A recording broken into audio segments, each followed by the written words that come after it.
Doutor Carlos tem compaixão, tira a gente desta prisão.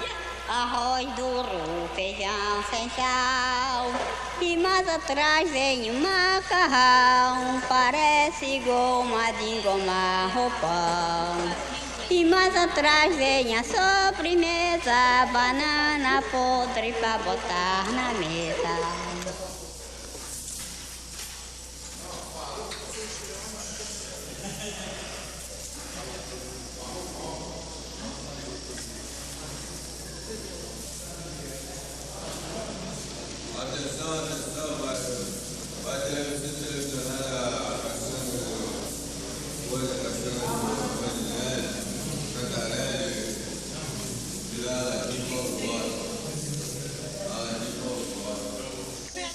Nós somos muito mais gente do que vocês.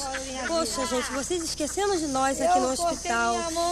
Pessoas desválidas, precisando de chinelo, precisando de sapato para vestir. Eu não falo por mim, que a minha matéria não precisa de nada. Eu vivo do Espírito Santo de Deus. Eu vivo das minhas coisas que Deus me deu. E não, sim, do meu inimigo, que é os povos, que é a nação, que destrói, que mata, que haver guerra. Para aqui, mas no Brasil nunca haverá guerra, porque nós temos...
A história do Museu de Imagens do Inconsciente é uma história singular. Este museu teve origem humilde. Nasceu na seção de terapêutica ocupacional do Centro Psiquiátrico Nacional, no Rio de Janeiro, organizada pela doutora Nise da Silveira, em 1946.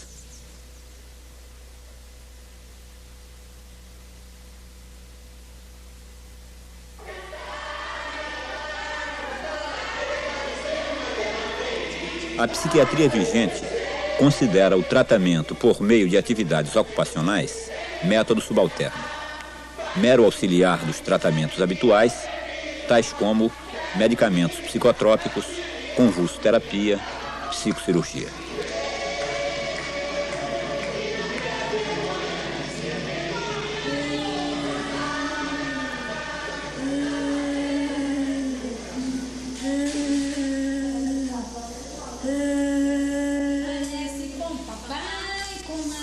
A terapêutica ocupacional, num amplo sentido, não visa a produção de utilidades para o hospital, mas tem por meta encontrar atividades que sirvam de meios individualizados de expressão.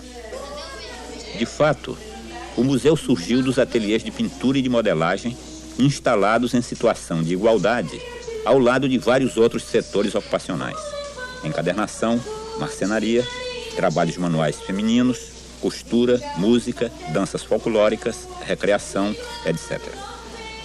Aconteceu, porém, que a expressão livre através do desenho, pintura e modelagem, mais que em qualquer outra atividade, revelou-se de grande interesse científico por tornar menos difícil o acesso ao mundo interno do esquizofrênico, sempre hermético.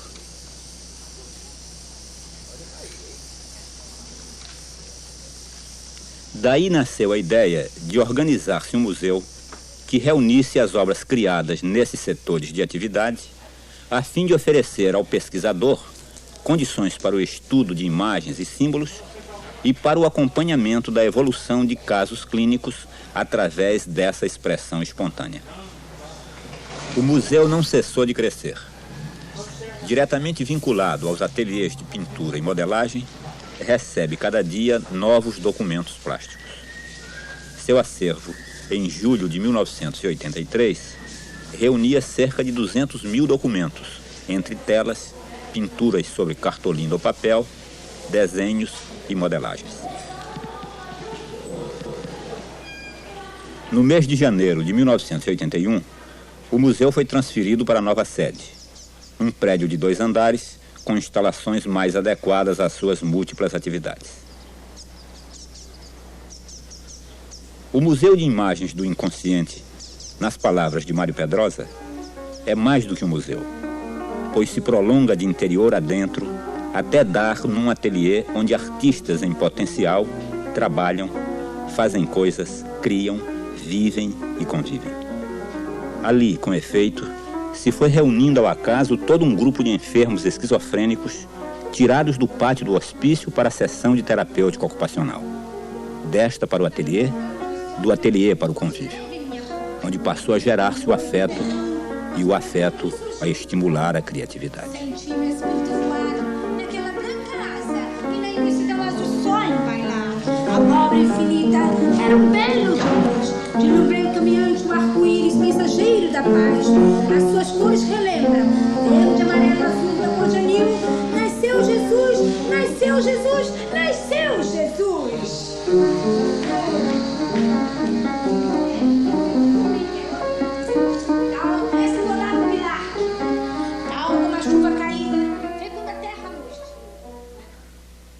O recinto do ateliê foi muitas vezes escolhido como motivo para pinturas, o que indica quanto este lugar é significativo para os seus frequentadores. O método de trabalho do Museu de Imagens do Inconsciente consiste principalmente no estudo de séries de imagens.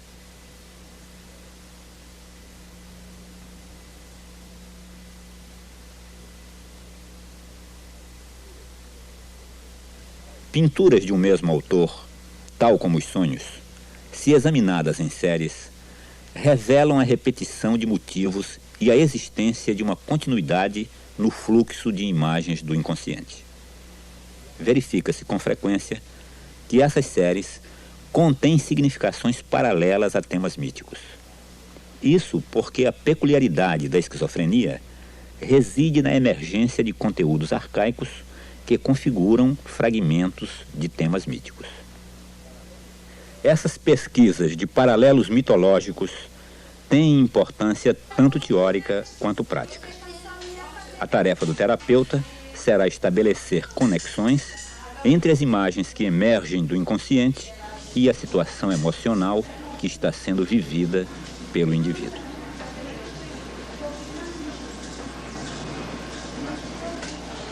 O trabalho no ateliê revela que a pintura não só proporciona esclarecimentos para a compreensão do processo psicótico, mas constitui igualmente verdadeiro agente terapêutico.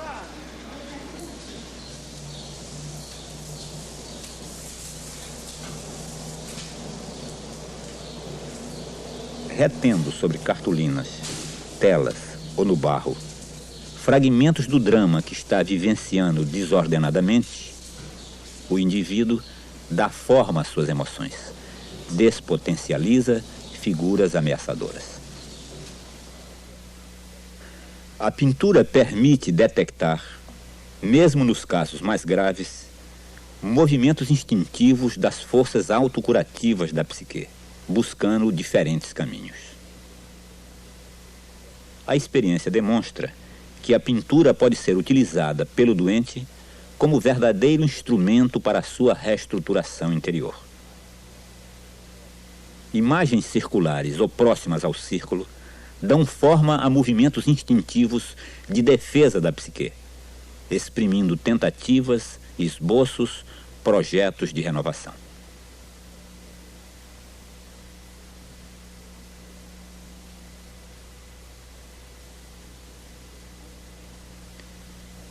Habitualmente, a psiquiatria se detém apenas na miséria do aspecto externo do esquizofrênico, não mostrando interesse pelas imagens que exprimem suas sofridas vivências internas, ou pela maneira como ele sente o hospital psiquiátrico e seus tratamentos.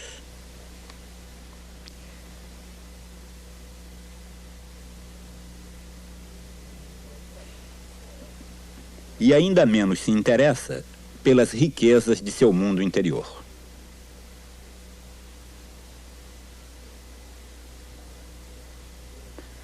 Com a ajuda das pinturas, descobrimos novos insights na vida psíquica dos esquizofrênicos e a prova da existência de uma pulsão criadora que sobrevive mesmo quando a personalidade se dissocia.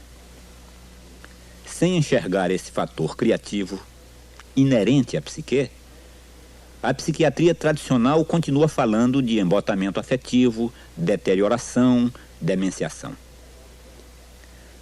O trabalho realizado no Museu de Imagens do Inconsciente aponta, portanto, para a necessidade de uma reformulação dos serviços médicos e da atitude da sociedade face a esses doentes, e para uma radical mudança dos tristes lugares que são os hospitais psiquiátricos.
A observação clínica de Fernando descrevia-o um indivíduo desligado do mundo exterior, sempre de cabeça baixa, em quase completo mutismo.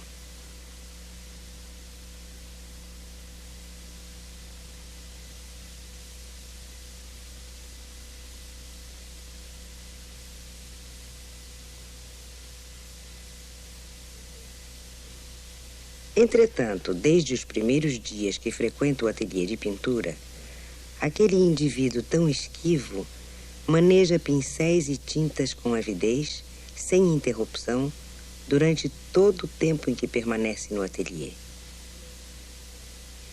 Preenche os dois lados de largas folhas de papel, sem deixar espaço entre as imagens que se desdobram num fluxo contínuo, libertas de toda estruturação em conjuntos pragmáticos.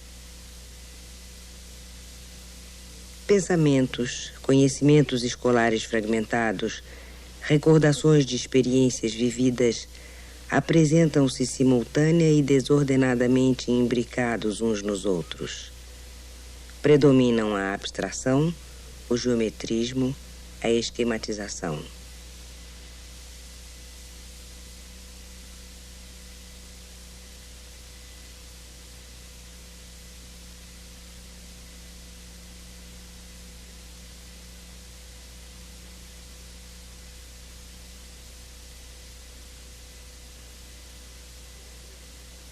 Os psiquiatras habitualmente atribuem estas características a um processo regressivo que iria da desumanização, não figurativismo, estilização, geometrismo, até a dissolução da realidade.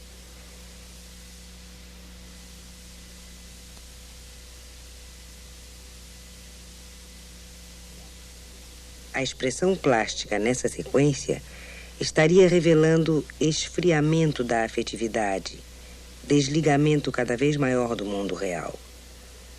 Mas eu não examinava as pinturas de Fernando sentada em meu gabinete. Eu o via pintar, via sua face angustiada, via o ímpeto que movia suas mãos. Não me era possível aceitar que a pintura não figurativa significasse embotamento da afetividade, tendência à dissolução do real. Encontrei esclarecimento para as pinturas de Fernando desta fase no historiador de arte William Warringer, que em resumo diz o seguinte: se o cosmos infunde medo, se os fenômenos do mundo externo na sua confusa interligação provocam inquietação interior, é mobilizada a tendência à abstração.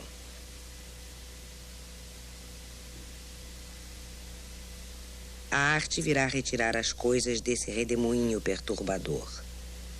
Por meio de processos de abstração, o homem procura um ponto de tranquilidade e um refúgio.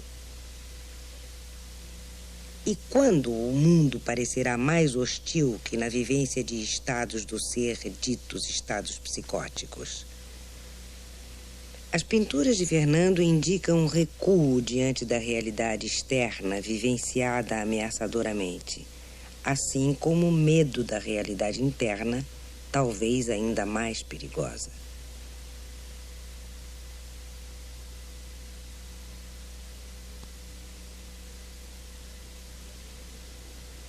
Mobilizam-se forças instintivas de defesa que se configuram em formas circulares ou próximas do círculo, abertas ou fechadas, reunindo elementos diversos em torno de um centro. São as mandalas, em suas múltiplas variedades, configurações das forças autocurativas instintivas que se opõem ao caos. Superpõe círculos, superpõe estrelas, cerca seu contorno de linhas justapostas cerradas umas contra as outras. Em revisão dessas pinturas anos mais tarde, diz que essas linhas justapostas significam ambição e acrescenta: eu sou ambicioso. Ninguém pensaria que aquele indivíduo de cabeça baixa, postura humilde, fosse ambicioso. A linguagem abstrata presta-se a dar forma a segredos pessoais, satisfazendo necessidades de expressão sem que outros os devassem. Gosta de pintar círculos, gosta também da forma oval e da linha sinuosa, que chama onda. Mas é na espiral que encontra felicidade. Gosta mais da espiral que do círculo e do quadrado. Encontra grande beleza na espiral. De fato, o movimento da espiral parece adequado para apreender o enorme turbilhão interno que sacode a psique de Fernando. A procura do ponto central nas tentativas instintivas de reconstrução da personalidade cindida faz-se de maneiras variadas. Algumas vezes, a busca do centro é um complicado percurso labiríntico ou um caminho em forma de espiral.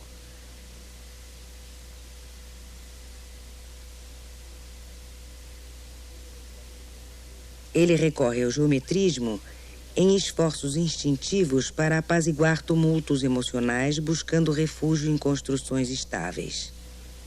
Note-se também que o geometrismo de Fernando não tem a rigidez característica das figuras geométricas construídas por outros autores.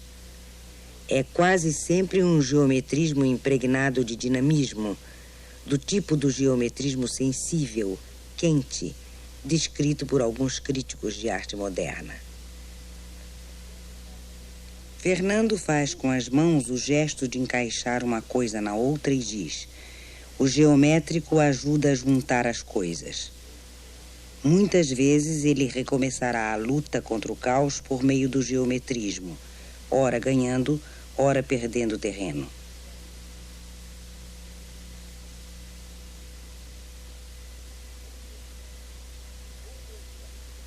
Outro aspecto da pintura de Fernando nesse primeiro período é a estilização. O mundo externo, os seres vivos o inquietam. Compraz-se em esquematizar ao máximo os objetos, em desnaturalizar animais e homens. Esquematiza o avião, o jogador de basquete, o atleta, o acróbata e mesmo o anjo. Superpõe umas às outras essas imagens. Fernando diz: são muitas fantasias sem qualquer utilidade. Algumas de beleza, de fantasia. Depois de fazer uma, vem uma porção. Mas isso tudo tem nome certinho. Tudo isso é sabedoria que a gente não sabe. Às vezes é um significado. É só para fantasiar. Mas nem sempre é fantasia. Parece um soldado militar. Tem uma capinha parecendo um soldado. O braço virou um escudo. É qualquer soldado. Do acerto da matemática vai passando para a fantasia.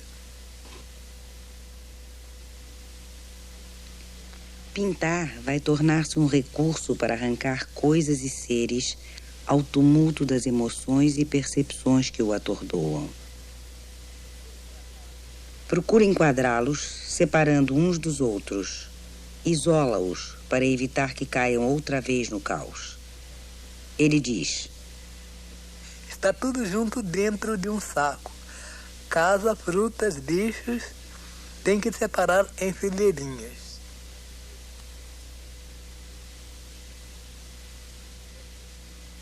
O ambiente no ateliê de pintura é acolhedor.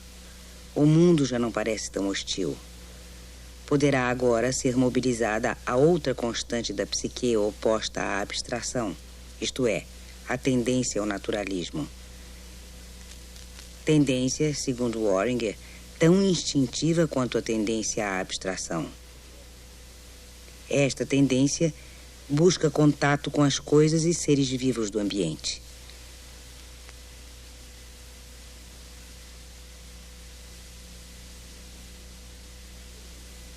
Anteriormente, já Fernando mesclava aos abstratos e geométricos elementos vivos, mostrando que esse contato é desejado e temido ao mesmo tempo e que não se fará sem dificuldades.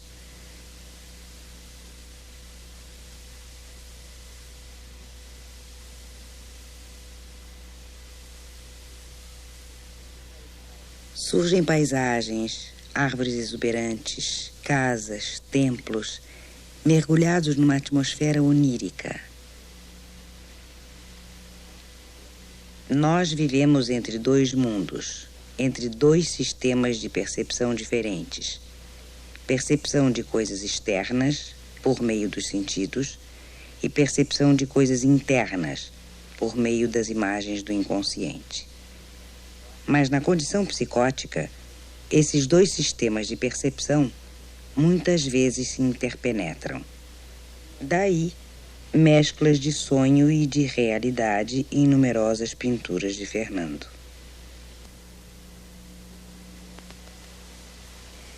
Ele imagina a cidade de fadas, com suas pequenas casas de teto de goiabada, portas e janelas de chocolate, situadas entre um lago azul e arranha-céus representados esquematicamente. Era bela a cidade das fadas, mas Fernando escapou ao seu fascínio.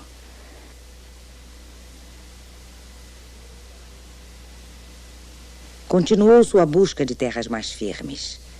Vamos encontrá-lo construindo cidades para a habitação do homem. Ergue-as em torno de um centro, bem iluminadas e de complexidade crescente. são cidades mandálicas, expressão das forças ordenadoras em atividade na psique.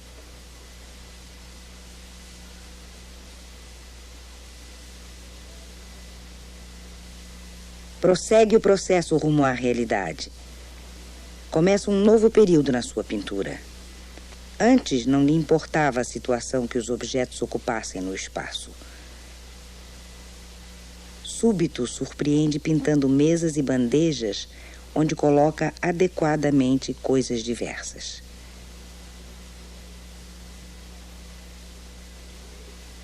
Mas para que conseguisse reestruturar o espaço, seria necessário que um tema carregado de afeto polarizasse sua atividade psíquica dissociada. Este tema foi a casa. Ele, que habitava com sua mãe pequenos quartos em casarões de cômodos, aspirava intensamente morar numa verdadeira casa, lugar íntimo e seguro. Pinta diferentes objetos pertencentes à casa. De início, esses objetos, sofá, cadeiras, instrumentos de música, apresentam-se misturados, justapostos uns aos outros, sem manterem qualquer ordem pragmática de relação espacial entre si.